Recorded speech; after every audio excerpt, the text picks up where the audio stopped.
4, versículos del 22 al 27. Amén. Amén. Y todos daban buen testimonio de él, y estaban maravillados de las palabras de gracia que salían de su boca, y decían: ¿no es este el hijo de José? Y él les dijo: sin duda me diréis este refrán: médico, cúrate a ti mismo, de tantas cosas que hemos oído que se han hecho en Capernaum, haz también aquí en tu tierra. Y añadió: de cierto os digo que ningún profeta es acepto en su propia tierra. Y en verdad os digo que muchas viudas había en Israel en los días de Elías, cuando el cielo fue cerrado por 10 años y 6 meses, y hubo una gran hambre en toda la tierra. Pero ninguna de ellas fue enviada a Elías, sino a una mujer viuda en Sarepta de Sidón. Y muchos leprosos había en Israel en el tiempo del profeta Eliseo, pero ninguno de ellos fue limpiado, sino Naamán el sirio. Padre Santo, en el nombre de Jesús, Padre Santo, en el nombre de Jesús, hoy proclamamos que este nuevo año tú estás con nosotros, porque así como la viuda de Sidón, nosotros estamos guardados y protegidos de toda mentira y engaño que hay en el mundo. Porque aunque se cierre el cielo y suceda lo que suceda en la tierra, tu mano poderosa nos guarda, nos sustenta y nos acompaña. Gracias, porque somos una pequeña manada y te ha placido darnos tu reino. Regálanos, Señor, tu verdad cada día. Abre nuestros ojos, alumbra nuestro entendimiento, para que reconozcamos que solo en ti hay salvación y que queremos vivir para ti y por ti. Te damos gracias por darnos sabiduría, inteligencia espiritual, el conocimiento con entendimiento y el temor de Dios para vivir estos tiempos en tu verdad, en el dominio propio y escuchando solo tu voz. Te damos gracias en el nombre de Jesús. Amén. Sí, Padre, en este tiempo hay muchas viudas, hay muchos leprosos, pero Padre, tú has venido para darnos tu verdad. Gracias te damos, Señor, por habernos escogido. Gracias por enseñarnos tu voluntad, Señor. Gracias porque nos guardas del maligno y ninguna plaga puede tocar nuestra morada. Te damos gracias en el nombre de Jesús. Amén. Amén. Los invito a que vayamos al libro de Isaías, capítulo 66.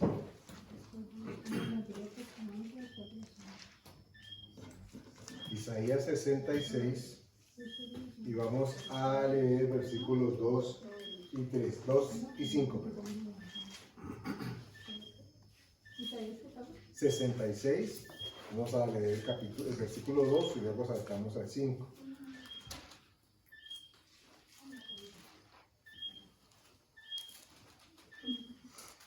Eso forma parte de lo que el profeta Isaías recibió hablando con Dios. En términos de título, el tema de lo que vamos a leer es el Señor a través de Isaías mostrándole qué era lo que iba a pasar en el futuro, cómo la gente iba a reaccionar, qué iba a hacer y qué van a decir otros, inclusive la misma gente. Pero vamos a quedarnos con dos versículos, no necesariamente que estén desconectados, pero como para mantener precisamente el hilo, porque ambos nos hablan de lo mismo y luego retomaremos un poco más lo que dice en el Nuevo Testamento. Dice el versículo 2: mi mano hizo todas estas cosas, y así todas estas cosas fueron, dice Jehová. Pero miraré a aquel que es pobre y humilde de espíritu y que tiembla a mi palabra. Versículo 5: oíd palabra de Jehová, vosotros los que tembláis a su palabra. Vuestros hermanos que os aborrecen y os echan fuera por causa de mi nombre dijeron: Jehová sea glorificado. pero Él se mostrará para alegría vuestra y ellos serán confundidos. Ustedes recordarán que hay un versículo en el Nuevo Testamento que nos dice que los demonios creen y tiemblan, ¿cierto? Y aquí vale recalcar un tema que miren que no es exclusivamente el creer lo que nos conecta o lo que nos une con Dios. Si bien es imperativo tener creencia para poder acceder a Él, pero cuando la Escritura dice que los demonios creen y tiemblan, es que los demonios también creen que hay un Dios. Creen que Dios existe, no solamente lo creen, lo saben. Ellos lo saben de primera mano porque lo experimentaron. Entonces, sería válida una pregunta que uno le pudiese hacer a alguien en términos de que le digan, no, es que yo creo en Dios. ¿En qué Dios? ¿Cierto? ¿A qué Dios cree o en qué Dios usted confía? Porque creer, pues todo el mundo puede creer en algo o en alguien. Pero cuando la Escritura nos dice aquí en Isaías, mi mano hizo todas estas cosas y así todas esas cosas fueron, dice Jehová. Pero miraré a aquel que es pobre y humilde de espíritu y que tiembla a mi palabra. Dos cosas importantísimas. Dice que miraré a aquel que es pobre y humilde de espíritu. Y la misma palabra, como es hermosa, se reinterpreta o se interpreta, ¿no?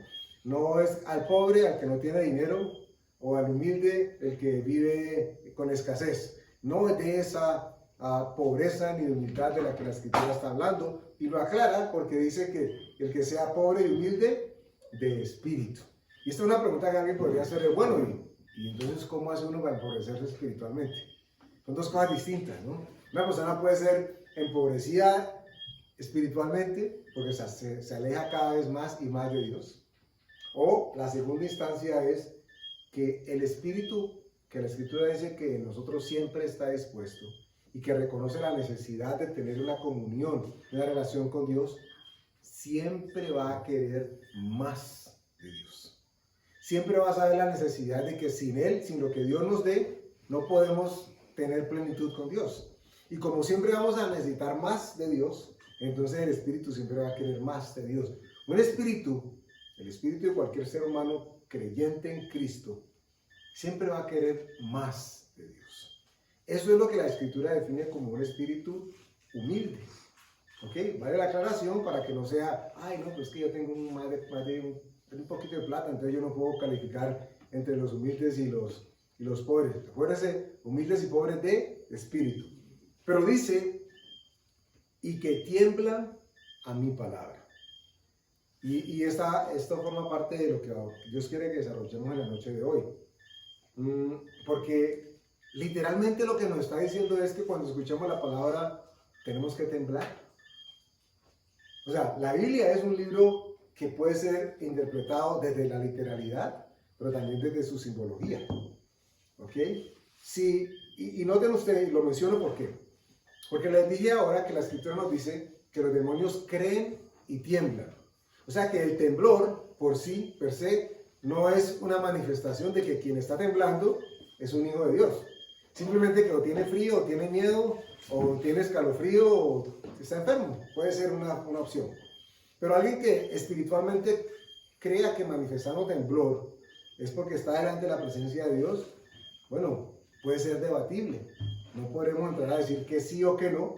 La Escritura no nos dice que tiene que haber manifestación de temblor para que haya confirmación de que hay comunión con Dios o que Dios está presente en ese momento. De hecho, hay varias vertientes o corrientes en el cristianismo que concluyen que la manifestación del Espíritu Santo en las vidas de los creyentes se da a través de eventos físicos. Entre ellos, por ejemplo, el hablar en lenguas, ¿okay? O que haya temblor o que haya manifestación física o corporal. Y esto no es del todo bíblico, aclarando que no estamos diciendo que no se pueda dar, porque Dios hace como a Él le place. El Espíritu Santo se va a manifestar como a Él le plazca, como Él sepa que es. Lo que sí nos aclara la Escritura por medio del apóstol Pablo es que lo que suceda en la iglesia tiene que estar con orden y debe haber organización, aún dentro de lo que suceda. ¿Por qué? Porque la Escritura dice que profeta es dueño o se debe enseñorear de su espíritu. Esa conclusión a la que muchos podrían llegar es que el Espíritu Santo me cogió y me dio 3 vueltas de trompo y 4 canelas y yo no supe cómo parar, no pude evitarlo. Uno tendría que revisar un poco qué tanto de la imaginación, del sentimiento o de la sensibilidad a la que pudo estar expuesto en otros momentos es en realidad lo que se está manifestando. ¿Ok? ¿Por qué? Es importante decirlo. Porque hay partes donde si no hay temblor, no hay manifestación del Espíritu Santo. Es así de sencillo. Hay partes donde si no hay temblor, no hay manifestación del Espíritu Santo. Y me voy a adelantar un poco con algún comentario, pero que retomaremos seguramente al final. Si la Escritura dice, estamos leyendo Isaías 66, versículo 2 y el 5, si la Escritura nos dice que Dios anda buscando a alguien que sea pobre de espíritu y humilde, ¿cierto? Pobre de espíritu y humilde, y que tiemble ante su palabra. Para aquellos que están llegando, aclaramos, hacemos diferencia en el tema de la manifestación corporal. No es el que, si usted no entra temblando, usted no tiene a Dios, no estamos hablando de eso, no sería bíblico, ¿cierto? Hay gente que seguramente dice que cuando Dios la toca no puede contenerse y tiene que temblar y temblar. Y si usted le ha pasado alguna vez eso, pues déle gloria a Dios. Pero no vaya a caer nunca en el error de considerar de que como no hubo temblor, entonces esa vez no estuvo Dios manifiesto allí. Dios no está dando un ABC de cómo Él se va a manifestar. Pero sí nos está dando una indicación, porque dice que Él va a mirar a aquel que es pobre y humilde y aclara de espíritu. Para que no vayan a empezar a vender todas las propiedades y entonces van a decir, ay, ya estoy pobre, Andrés, ahora sí puedo calificar para... No, él dice que el que sea pobre y humilde de espíritu. ¿Qué es el pobre y humilde de espíritu? Alguien que está en constante necesidad de Dios. Eso es lo que la Escritura define como alguien que es pobre y humilde de espíritu. ¿Ok? No es aquel que se da látigos o que hace las penitencias, o que se da duro contra el mundo porque cree que tiene que sacrificarse para que Dios le dé. La Escritura dice que Dios reconoce al que es humilde y pobre de espíritu, porque esa persona siempre va a reconocer que tiene necesidad de Dios. Es decir, que nunca está saciado de Dios. No va a llegar a un punto esta persona que diga, no, yo ya con Dios voy a darme unas vacaciones para poder tener otro impulso y que Dios me dé más. No existe tal cosa. Nunca vamos a estar saciados de Dios. Y el espíritu, es decir, nuestra alma, nuestra mente, que son las emociones, que concluya que no necesitamos ya de Dios, la Escritura lo define, y les cito un versículo en Apocalipsis, cuando se habla de las iglesias. Ustedes recuerdan que hay una iglesia que dice que la iglesia que la vomitará de la boca porque es tibia. Inmediatamente uno dice, ay, sí, porque no es frío, no es caliente. Eso es lo que dice la Escritura. Pero inmediatamente el Señor agrega y explica, y dice, ¿por cuánto? ¿Ustedes recuerdan esa Escritura? Por cuanto crees que no necesitas de nada. Vamos a buscarlo en Apocalipsis. Está por ahí el capítulo 3.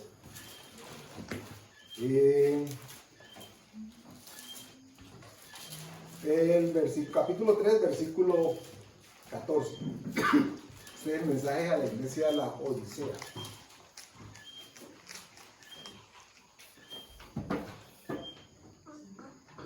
Amén.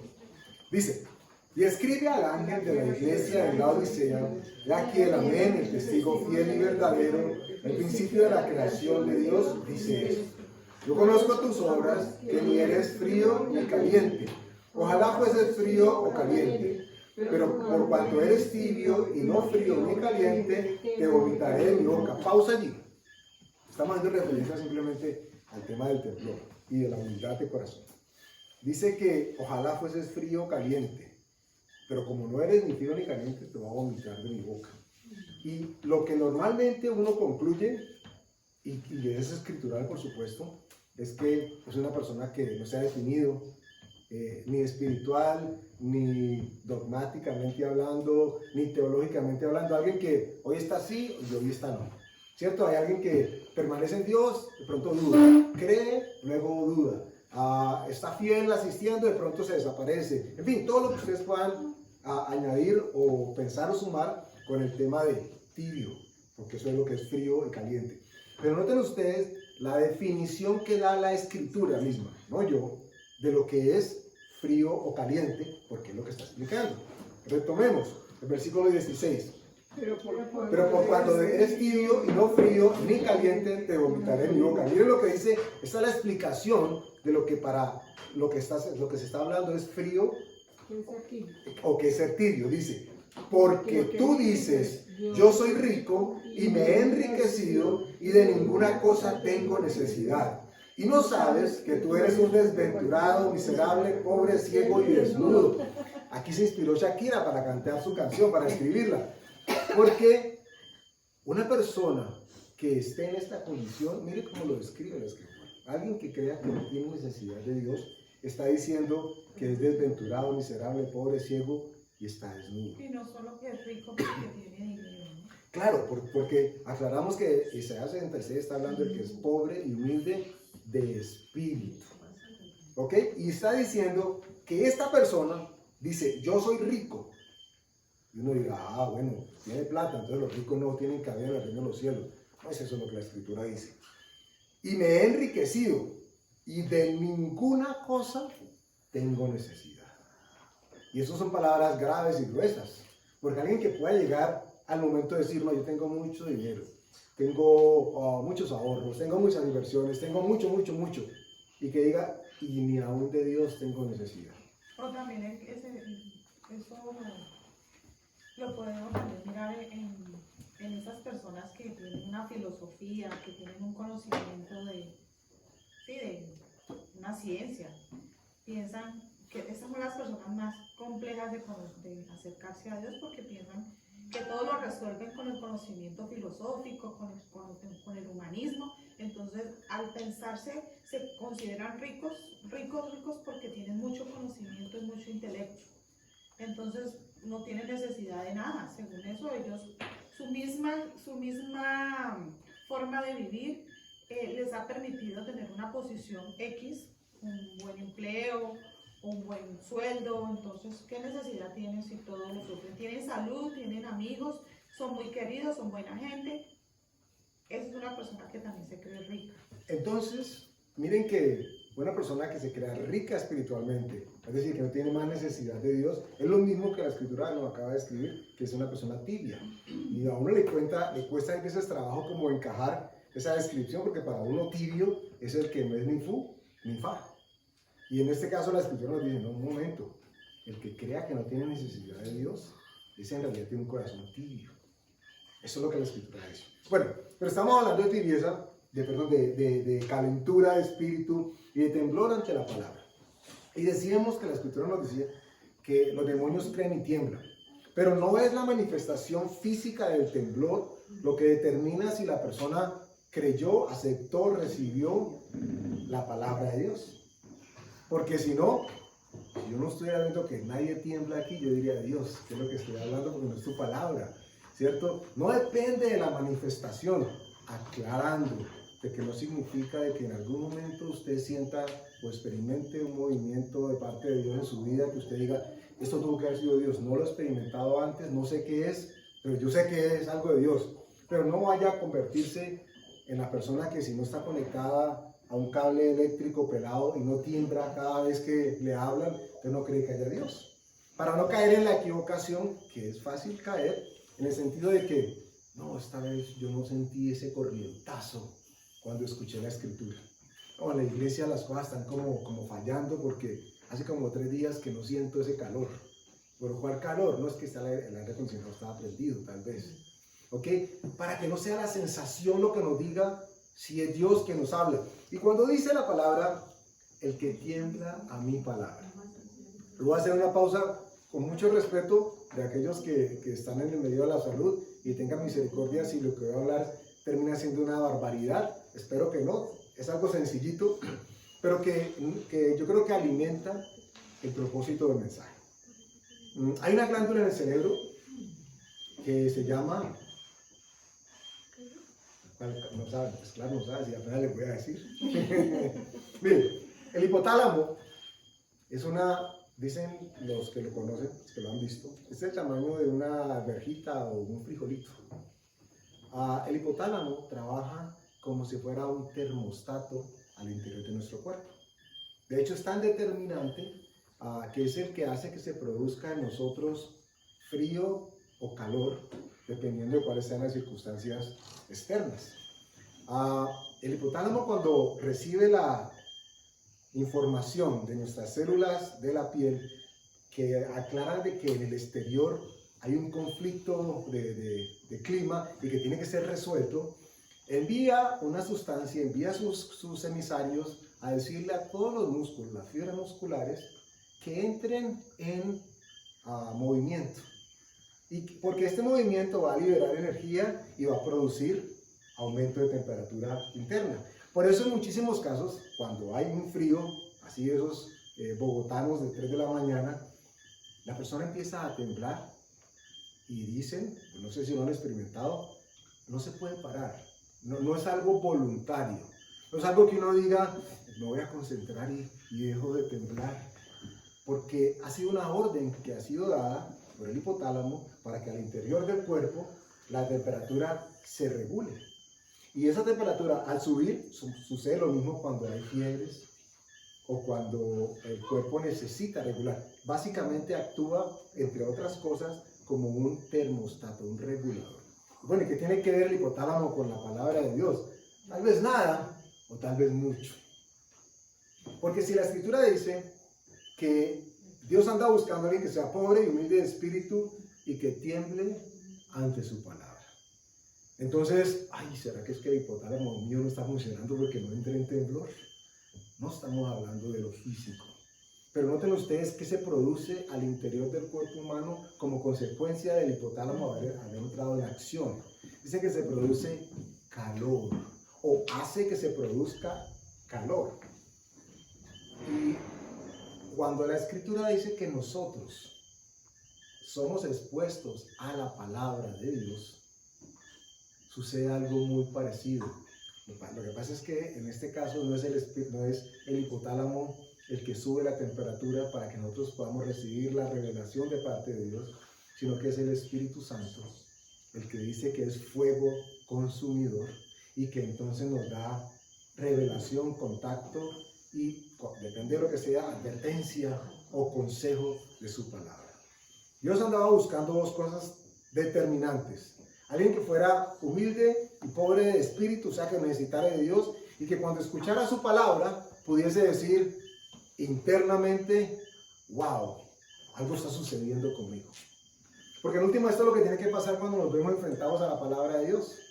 Ella tiene que producir en nosotros. Es imposible que no produzca nada.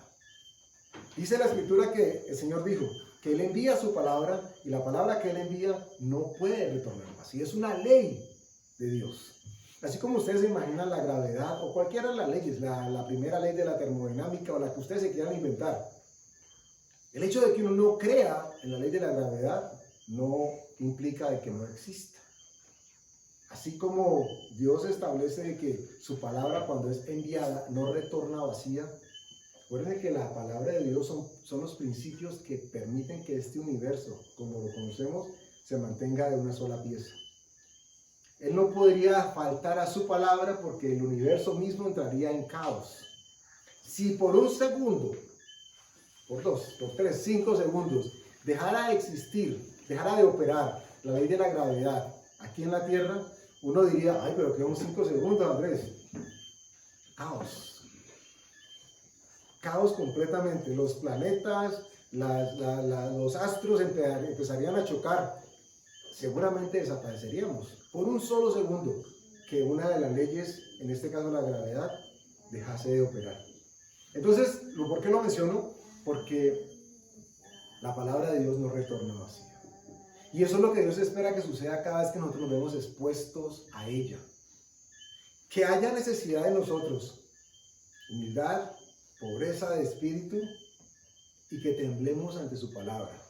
Pero aclaro que no es el temblor del miedo, no es el temblor físico, sino aquello que produce en nosotros un calor de tal manera que derrite aquello que tenga que ser derretido, que transforma aquello que tenga que ser transformado, que modifica aquello que tenga que ser modificado. No podemos nosotros recibir la palabra y quedarnos impávidos por el resto de nuestras vidas y decir, no, si yo he escuchado eso hace 50 años, pero eso en mí no opera. Porque estaríamos diciendo que las leyes de Dios que Él ha establecido espiritualmente hablando, no estarían operando en nuestras vidas. Y eso no es tan fácil de concluir, es más bien complejo, por lo que les acabo de decir. Es una palabra, es una ley de Dios. Martín Casilla menciona ahora acerca de cómo el ser humano, desde su conocimiento, ha asumido posturas que lo mantienen vigente y que lo van a proyectar hacia el futuro. Yo quería comentar con ustedes, me voy a meter también un poquito como de camisa 11 varas, pero tengan misericordia, con un término que yo no sé si ustedes están familiarizados con él o no, pero estoy seguro de que en contexto lo han estado y lo van a estar. Y lo vamos a construirlo de la siguiente manera. Cuando yo les hablo de la palabra construir, ¿qué viene a sus mentes? ¿Qué significa construir? Edificar, ¿cierto? Es de pronto coger una pieza o dos, unirlas pensando en construir o cimentar para algo. Construir. Aplica únicamente al tema físico, ¿no? ¿Cierto? Aplica a lo espiritual, a lo sentimental, a lo mental, a lo físico, a todo. Aplica. Bueno, construir. Número 2. Destruir. ¿Qué es? Si ya tenemos claro qué es construir, entonces ¿qué sería destruir? Desbaratar. ¿Desbaratar lo qué? Lo Lo construido. ¿Ok? Miren, los opuestos son fácilmente explicables. Pero el término que quiero hablarles es un término con un contexto filosófico inclusive, que es la deconstrucción. Deconstrucción. Yo hice el mismo gesto cuando la escuché. Deconstrucción. ¿Qué es la deconstrucción? Uno diría, no hay construcción y no hay destrucción. ¿Qué es deconstrucción? Y les voy a decir lo que filosóficamente concluyen quienes se mueven en este ámbito. Dice que la deconstrucción es deshacer analíticamente algo para darle una nueva estructura. Y vamos a tratar de ponerlo en contexto. No es lo mismo yo coger este libro y destruirlo, ¿cierto? A yo reconstruirlo. Porque si yo pretendo reconstruirlo, ¿qué sucedería? Le rebané, quité todas las páginas del libro y ahora pretendo repararlo, reconstruirlo. ¿Qué sucedería si logro reconstruirlo? No, ¿qué sucedería? Lo destruí y lo construí. ¿Qué sucedería? Es un libro, pero ¿sería un libro nuevo? No, remiendo. Sería un libro remendado, pero hubiese cambiado en esencia, ¿cierto que no? Porque yo pegué la página 1 donde era la 1 y puse la 1500 donde era la 1500, o sea, lo reconstruí. La estructura no fue afectada, no cambió. ¿Ok? Yo lo reconstruí. Si lo voy a construir, arranco de cero y empiezo a escribir de la página 1 hasta la 1500 y listo, simplemente me tomo el tiempo de hacerlo. Cuando lo voy a destruir, simplemente arranco. Y si quiero volver a unir en el orden en que estaba, pues lo estoy reconstruyendo. Pero resulta que la deconstrucción habla, leo de nuevo, deshacer analíticamente algo para darle una nueva estructura. Y esto les decía de que si el término no lo han escuchado o no están familiarizados con él, ustedes y yo estamos expuestos a él constantemente, porque forma parte de lo que por agenda, de lo que por visión, el mundo global está instaurando en todos y cada uno de los ámbitos de nuestra vida. Eso lo está hablando con el lenguaje. Es que allí va. De hecho, filosóficamente hablando, es una de las ramas que explora la construcción o la deconstrucción de los textos literarios para a través del análisis rehacerlos y plantear cosas nuevas. Y yo decía, wow, eso es investigación pura, ¿cierto? Así es como se genera la investigación y como uno entrega el testimonio para que otro continúe algo más. Pero ojo, muy, muy importante, porque nosotros estamos iniciando año nuevo, pero un año cargado de muchísimos retos, muchos retos, tal vez más de los que tuvimos el año anterior. Y no estoy hablando de que va a haber más virus, y no sé si lo haya, pero no estoy hablando de eso.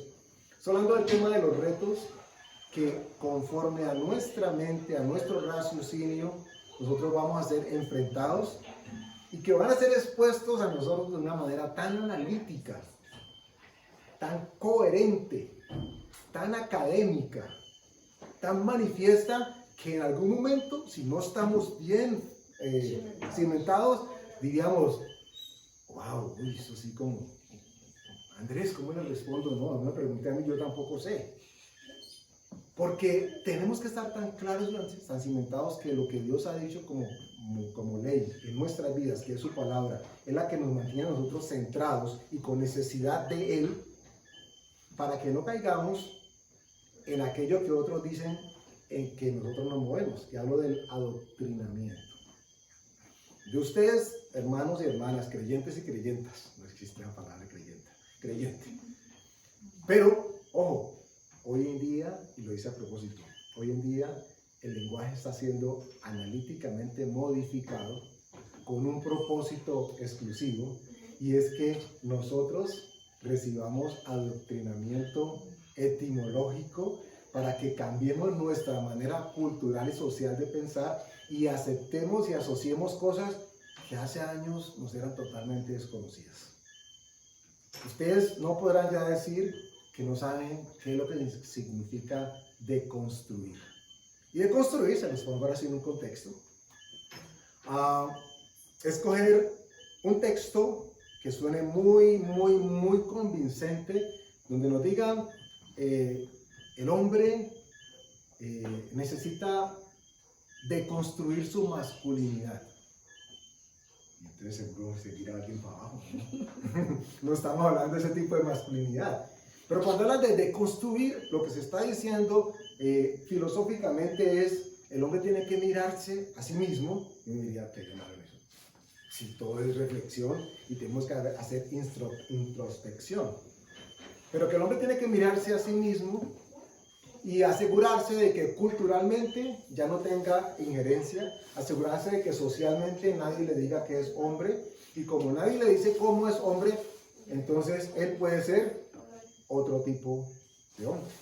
El hombre que necesita la sociedad, un hombre que ya no está ceñido por el patriarcado marcado histórico, un hombre al que ya no se le dice que no puede llorar, un hombre al que ya no se le dice que no puede expresar sus sentimientos, y uno diría, wow, esa gente cómo sabe. Y no es eso lo que tiene que suceder en nuestras vidas cuando el Espíritu Santo viene a morar en nuestros corazones. O sea, necesitaríamos de una retórica y de un pensamiento filosófico extremo, globalista, para que nos digan que el hombre tiene que ser sensible y que tiene que tratar bien a su prójimo, a su esposa, o a su novia o a la mujer, respetarla, amarla como Cristo amó a la iglesia. ¿Cuántos de nosotros tendríamos que ir a un curso, a un seminario, a un diplomado en filosofía deconstructiva para que nos digan que tenemos que repensarnos tanto para que cambiemos? Y el veneno de todo esto está en que en ningún momento está Dios de por medio. Les decía ahora que de nosotros dicen que somos adoctrinados, que nos han enseñado sistemáticamente una manera de pensar y que nos impide mirar otros horizontes. Pues yo quisiera hacerles a ustedes, quienes están todavía estudiando, la siguiente observación. No existe tal cosa como el no adoctrinamiento, porque cuando vamos a la universidad cuando vamos al colegio, cuando vamos al posgrado, cuando vamos al curso que sea, nos estamos exponiendo a que las ideas que nos van a compartir sean las ideas de aquel que las está compartiendo. Entonces, ¿quiénes determinan, por un ejemplo, en la medicina, quiénes determinan qué es lo que en la facultad de medicina se debe enseñar como currículum? ¿Sí? Por acá dicen los laboratorios, las farmacéuticas, por decir algo. Son los que tienen el poder, Pero son los que facturan. son los que tienen el poder económico y de decisión. ¿Quiénes son los que determinan qué es lo que se debe enseñar en los colegios? No diría, uy, yo tengo mi colegio, yo soy dueño y yo enseño lo que yo quiera. Ministerio de Educación. No, señor, el Ministerio de Educación. ¿Y quién le dice al Ministerio de Educación qué es lo que tiene que enseñarse? ¿Será que el Ministerio de Educación puede decir, no, aquí en nuestro país enseñamos lo que nos dé la gana? Los organismos internacionales, la ONU, la OEA, todo eso. Es una agenda. Los pensadores grandes, los sociólogos, psicólogos, bueno, todos los astrólogos, han determinado en alguna mesa qué es lo que el ciudadano del siglo XXI debe saber hacer y debe ser. Y en esa agenda está un repensamiento, por eso el término del que quería hablarles hoy, una deconstrucción de la estructura con la que nosotros nos identificamos. Y me diría, uy Andrés, la verdad no entiendo nada. Y los entiendo, porque de hecho mientras se habla hay veces como que se confunde un poco más, pero no, es que cuando hay tanto texto, cuando hay tanta palabra con el pseudosello de experticia, es fácil confundir. Es fácil confundir. Si alguien se presenta con el sello de experto en, sistemáticamente y psicológicamente usted ya está con la guardia baja porque usted se considera que usted no tiene el nivel del experto, entonces el experto debe saber mucho. Y si él es experto y lo que él diga, pues tiene que ser verdad. Y la lógica nos dice que debe ser así. Pero nosotros tenemos un Dios a quien le servimos. Que la Escritura dice que dio a su Espíritu Santo para que nos trajese a toda la verdad. Para que nosotros pudiésemos identificar qué de lo que estamos recibiendo de afuera del mundo en realidad es o no es de parte de Dios. Por eso decía ahora Isaías que él andaba buscando gente pobre y humilde de espíritu que temblara ante su palabra. Es decir, que cuando escuchara su palabra, la palabra produjese algo dentro de cada uno de nosotros. De tal manera que nos trajese la verdad o desnudase la mentira. Y que no simplemente nos quedáramos como, wow, ese sí que sabe. Pero como ese que sí que sabe, hay muchos que saben. Y hay tantos que saben más, inventan más inclusive. Y mientras tenga el sello de experto, wow, sí que gana adeptos. Entonces, hay una agenda de deconstrucción de la estructura del pensamiento del ser humano.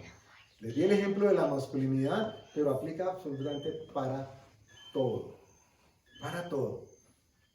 Inclusive, miren hasta dónde llega el punto, la agenda ha ido progresivamente creciendo al punto de que si ya es legal, pareciera que es correcto. Porque ya desde lo textual se hizo el lobby respectivo años hacia atrás para que esto fuese aceptado, y como es aceptado por los expertos, si los expertos dicen que esto debe pasar, algo sabrán. Entonces dice el Estado, es que los expertos, el panel de expertos dice esto. Y el Estado dice, legislemos para que lo que dicen los expertos, entonces aplique y beneficie a toda la sociedad.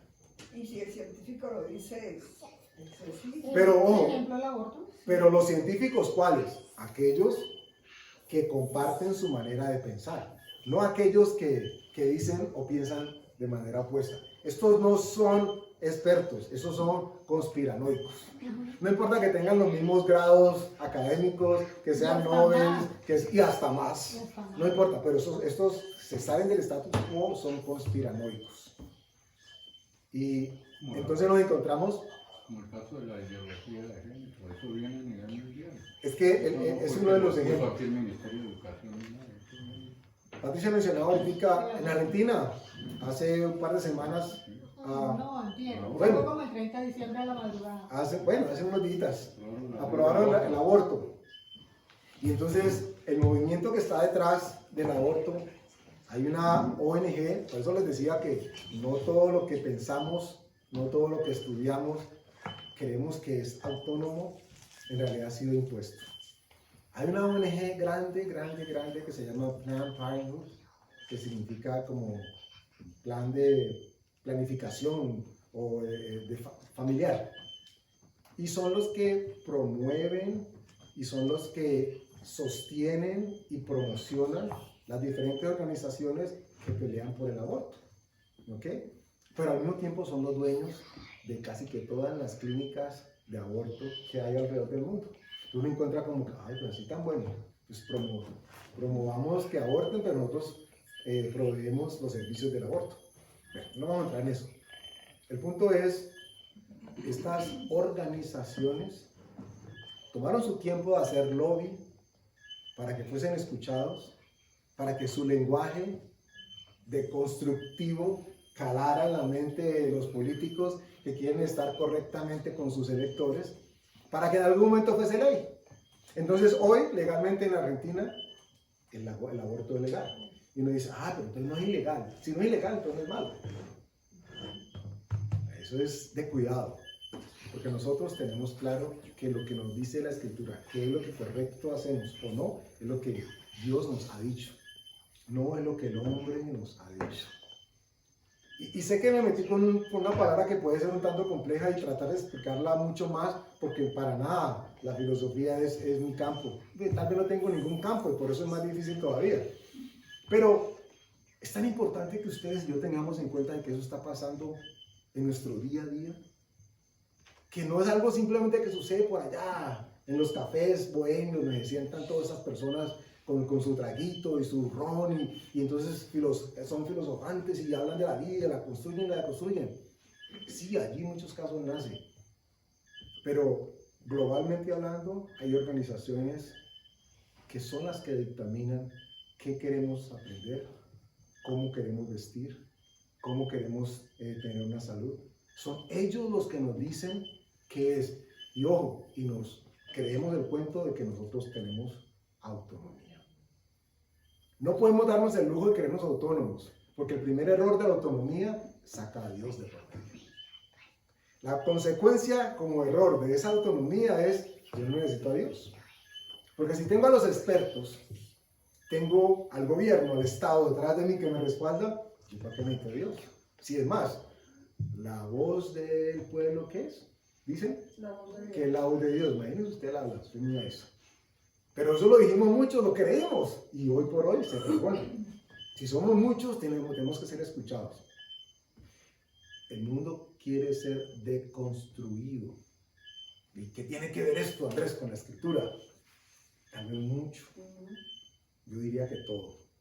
Porque nos encontramos con un personaje que fue creado, que tuvo mucho poder, tanto que engañó y sedujo al ser humano para que cayese en el error, pero que no pudo construir nada, porque no tiene la capacidad de crear nada. Este personaje del que le estoy hablando no podría hacer un pase mágico, una abracadabra, o coger un pedazo de tierra y hacer un hombre o un ser humano. No pudo hacerlo, no puede hacerlo. Por lo tanto, no puede construir o no puede crear. Pero ¿qué sí hizo? A ese ser humano creado, lo deconstruyó. Ojo, ¿y Dios quiso reconstruir a ese ser humano? Cierto que no fue lo que Dios hizo. Dios no dijo, este es el que pecó, la pata está acá, la cabeza está allá, la mano está acá, pongámoslo otra vez juntico y eso queda igualitico. Eso queda como nuevo. No fue lo que Él nos recreó. Y miren ustedes cómo los conceptos se van un poquito fusionando, aclarando desde lo teológico y desde lo bíblico. Porque no es lo mismo ser reconstruido que ser deconstruido. La persona que es deconstruida, o el ser humano que es deconstruido, es que estructuralmente, desde el análisis, se le ha hecho cambiar todo lo que es como ser, para que no vuelva a ser el mismo, conservando aparentemente toda su estructura de ser humano. Entonces, para poner un ejemplo, le dicen, se está legislando, esto que les estoy diciendo no es carreta, se está legislando en varios países en estos momentos que la agenda permita lograr que los niños no se les instruya o no se les comparta nada que tenga que ver con género. Es decir, que un niño varón de 5 años tiene que ser expuesto a la feminidad, ¿sí? De lo que sería una niña de 5 años, para que él, después de estar expuesto a todas estas dinámicas, pueda definir más adelante si se identifica como hombre o si se identifica como mujer. Y eso es una aberración, pero cuando lo ponen en las palabras, cuando quedan resueltos los artículos, eso es tan enredado que suena hasta interesante. Porque lo que se está haciendo es deconstruir. Lo que fue levantado como Dios, teniendo a Dios como estructura, está siendo derrumbado, no para reconstruirlo, porque sería volver a hacer lo mismo, sino para deconstruirlo, es decir, que ya no sería lo mismo. Hacer una transformación mental a todo el mundo. Lo que podríamos hablar en reingeniería a nivel de empresas, que se hacen cambios completamente. Totalmente, muy parecido. Y de hecho eso está tomando lugar en nuestro día a día. Entonces nos vemos dispuestos me pareció curiosísimo, y es un comentario frívolo, pero creo que viene al lugar. Hay un jugador de fútbol uruguayo, Cavani, que por redes sociales lo felicitaron porque le fue bien un partido. Y él le contesta a uno de ellos: sí, negrito, tú sabes que todo está bien. Y se le vino el mundo encima, porque él había utilizado el apelativo negrito. Y eso era un lenguaje no solamente exclusivo, discriminatorio. Y el hombre termina en un lío impresionante, teniendo que disculparse, lo multan porque dijo: sí, negrito. Y entonces aparecieron todas las agencias y todas las ONGs y todos los que se manifiestan, porque ese es el lenguaje que ahora quieren que nosotros manejemos. Entonces ya no es los, son les, ¿ok? Les personas. Porque no tendríamos nosotros por qué tener género. Y hay partes, ustedes no lo saben, gracias a Dios, nosotros estamos todavía aquí en Chichombia. Dios nos guarda aquí. Pero hay partes donde no permiten que en público o en las entidades públicas digan las mujeres o los hombres, porque son castigados y caen todas esa jauría de organizaciones y lo declaran o lo señalan como excluyente y como homofóbico. Es decir, yo ya no me puedo manifestar con lo que pienso porque soy homofóbico. De esto hablábamos en estos días. La gente tiene miedo de que lo señalen. Y no tenemos que ser homofóbicos. Claro. Pues si alguien nos ve y dice: ay, es que allá son homofóbicos. No. Nosotros amamos al que Dios ama. Pero así como Dios dice que el que hurtaba ahora ya no hurte, el que mentía ya no mienta, pues el que está andando torcido, pues ya no ande torcido. Y va a ser recibido y acogido por Dios de cualquier manera, para bien. Pero lo menciono, y con esto creo que vamos acercándonos al final, es porque nos vamos a enfrentar en lo que queda del año y lo que sigue para adelante a una agenda con la que en algún momento nos vamos a tener que enfrentar y decir: yo mantengo firme mis convicciones con Dios o claudico para quedar políticamente correcto. Y eso no es poca cosa. Para darle contentillo al ser humano. Entonces, ¿significa esto que es que vamos a crear la resistencia, así tipo película de Tercera Guerra Mundial? No, o sí, no sé. El punto es que lo que Dios sí espera de nosotros es que podamos decirle a cualquier persona que nosotros seguimos teniendo necesidad de Dios. De que sin Dios para nosotros nada es posible y que con Dios para nosotros todo es posible. Que creemos en un Dios que nos dice moralmente qué es lo correcto por hacer. Que esperamos que si cumplimos aquello que Él nos dice, vamos a ser bendecidos por Él. Es en ese Dios que creemos. No en un Dios deconstructivo. Porque hoy, les decía hace un par de semanas, hoy por hoy hay Biblias que han sido impresas de nuevo, donde todo lenguaje que no sea inclusivo ha sido quitado. Todo pasaje que hable de que aquellos que van en contra de natura físicamente hablando y hacen uso de sus cuerpos de manera indebida es quitado o cambiado, es decir, deconstruido. Entonces ya no existe. Y si la palabra ya no lo dice y encuentro quien haga eco de mis palabras, entonces tengo la congregación perfecta.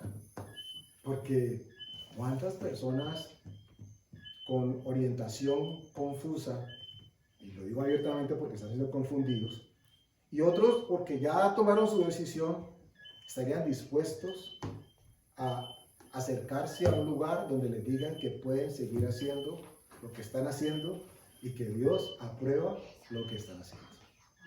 Hay muchos así. Es más, no hay que buscarlos en las personas que tienen ideología de género distinta. En la iglesia se ve. No hay que ir muy lejos. En las congregaciones se ven gente que simplemente van a que les digan lo que quieren escuchar. Y bueno, todos queremos que nos digan algo. Sí, ¿cómo no?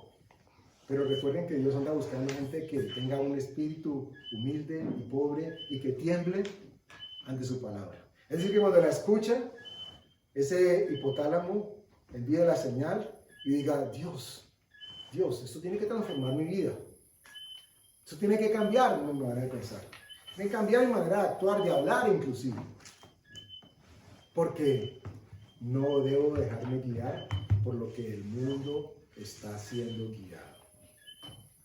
Recuerden que el ser humano no tiene pensamiento tan libre como cree tenerlo.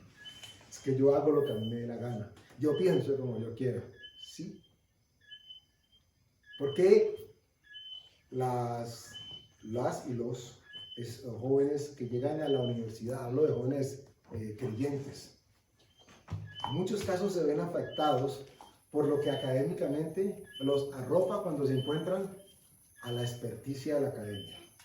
Que llegan pulpitos con el convencimiento de que Dios existe y que Adán y que Eva, y allá los coge un doctor en filosofía y le da 3 garnatadas. Y el niño o la niña no sabe qué responder. ¿Y saben por qué? Porque nosotros como papás, como cristianos creyentes, no podemos entregarle la crianza moral, la fundamentación y la estructuración de nuestros hijos al Estado.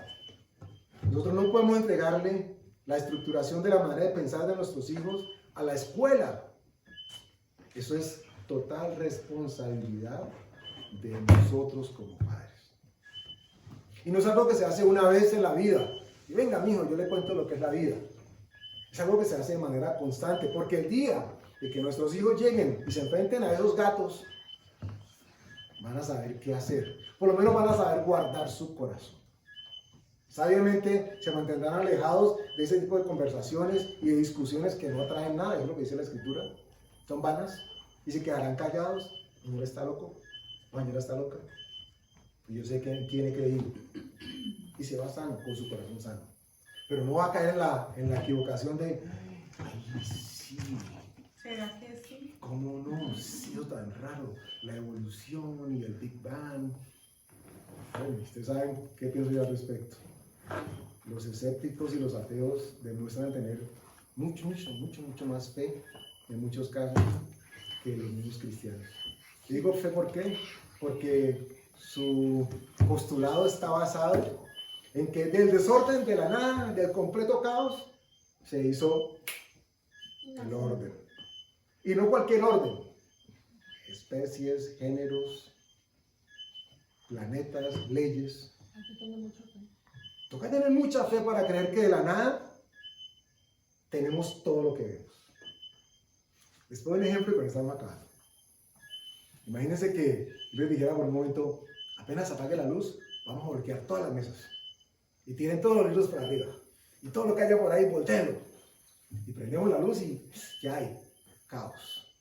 Entonces yo les digo, vámonos. Y vengamos dentro de unos 5 años. No, vengamos dentro de unos 15 años. No, son muy poquito. Dentro de 1000 años volvamos. Y vamos a encontrar todo ordenadito y limpio como lo dejamos. No, es más, ni siquiera como lo dejamos. Van a haber más mesas. Las mesas van a estar automáticas. Van a haber organismos que las mueven y las transforman. De ese tipo de fe es que ellos hablan. De ese tipo de fe que construyó de la nada el todo. Y hay veces nosotros no tenemos la determinación de permanecer firmes en lo que Dios nos ha dicho y nos ha enseñado. No podemos caer en el error de ser deconstruidos sin ni siquiera saber que estamos queriendo ser deconstruidos. Dios no nos deconstruye, Él nos recrea. Tan es así que Él no cogió a Adán. Ay, venga, usted la embarró, mijito. Venga a ver, ¿qué hacemos? 2 Ave Marías y 3 Padres Nuestros y quedamos a pelo. Cogió al segundo Adán, Jesús, dice la Escritura, y a través de él nos proveyó entrada de nuevo al reino de los cielos, pero siendo unas nuevas criaturas. No había manera de que el hombre simplemente pegado con babitas o con ega llegase todo cuarteado otra vez. Aquí estoy. Tenía que ser recreado. No podemos darnos el lujo de ser deconstruidos. Cuando el Señor se dio cuenta de que Adán había desobedecido e increpó a Adán, y Adán dijo, la mujer que me diste, es decir, tú, uy, Dios, ¿cómo caíste en esa? No, mira dónde me tienes. Y fue de la mujer y dijo, ay, no, esa es la serpiente. Y dijo, ay, sí, la serpiente. Y llegó la serpiente y dijo, va a haber enemistad entre ustedes dos. Ella te va a dar en la cabeza y tú le vas a lastimar el calcañar. ¿Saben qué es el calcañar? Ya lo hemos hablado aquí, la parte trasera del talón. Bueno, del pie, del talón. Es decir, el diablo tiene la posibilidad de dañar el caminado. Literal, la manera como alguien camina en la vida. Y por eso es que hoy está deconstruyendo cultural y socialmente nuestra sociedad. Es un año muy interesante el que viene. Es un año que para nosotros como iglesia es de expectativa. Bueno, no solamente el año, porque puede pasar mañana. Hablo de aquí en adelante. Es de expectativa. Se está cumpliendo todo tan perfecto, tan milimétricamente, de acuerdo como la Escritura lo describe, que ustedes y yo estamos esperando que pase así algo, para que nos encontremos siendo arrebatados. Y lo que pasó el año pasado, ahí sí, como dice la canción, lo que pasó, pasó. Lo que pasó el año pasado, lo que sucedió, podría bien ser visto como una especie de filtro dentro de la iglesia, estoy hablando. Ni siquiera pensemos en el resto del mundo, dentro de las congregaciones. Porque si usted y yo, a pesar de lo que pasó, hemos permanecido, todavía tenemos hambre y sed de justicia de parte de Dios. Todavía añoramos tener comunión con Dios. Todavía queremos saber más de Dios. No pudieron, a pesar de las intenciones separatistas con que se instauró la pandemia, no pudieron mantenernos alejados de Dios. Tal vez en algunos casos por la virtualidad, a algunos les tocó hacerlo desde lo virtual, pero se quedaron virtualmente separados o virtualmente unidos. Porque nosotros tuvimos un privilegio, y de esto hemos hablado, y no creo que hasta el cansancio. Tuvimos el privilegio de podernos reunir, congregar, escuchar, recibir palabra, orar los unos por los otros. Algo que ustedes no se imaginan, y les digo, gloria a Dios porque estamos en Chichombia.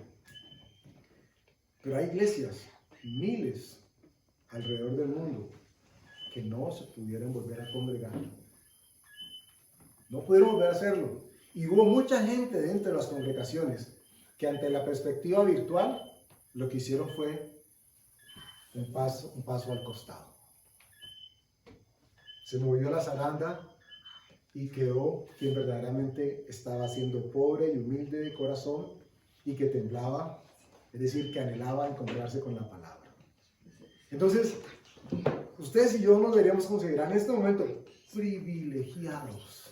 Casi que la confirmación de que somos escogidos, porque estamos aquí. Todavía queremos oír de Dios. Todavía queremos tener ese encuentro con el Señor. Todavía su palabra nos mueve. Y eso cualquiera no lo está experimentando en estos momentos. Es más, lo que se está experimentando es que no hay necesidad de Dios. Y cada vez más los académicos así lo ratifican. Entonces, recuerden, ni construcción, ni destrucción, ni deconstrucción. En nuestro caso fue recreación. Vamos a darle gracias a Dios por su palabra. Señor, gracias una vez más, Padre, porque no nos trajimos los unos a los otros aquí. Eres tú, Señor, quien nos ha traído con lazos de amor. Y cuando decimos traído es ante tu presencia, Señor, no necesariamente aquí físicamente en este espacio. Pero has permitido de que nosotros sigamos con ganas de estar contigo, Señor. Que ese querer y ese hacer por tu buena voluntad nunca mengue en nosotros, Señor. Al contrario, que haya tal abundancia en nosotros de eso, que podamos compartir con otros, Señor. Que otros puedan identificar y que puedan palpar las bondades de tus maravillas, Señor. Permítenos, Señor, que cada vez seamos fortalecidos y que nuestro hombre interior crezca cada vez más, Señor, obteniendo y buscando la altura, la estatura de nuestro Señor Jesucristo. Que siendo cimentados en el amor, nosotros podamos, Señor, dar fiel testimonio de que tú vives en nosotros.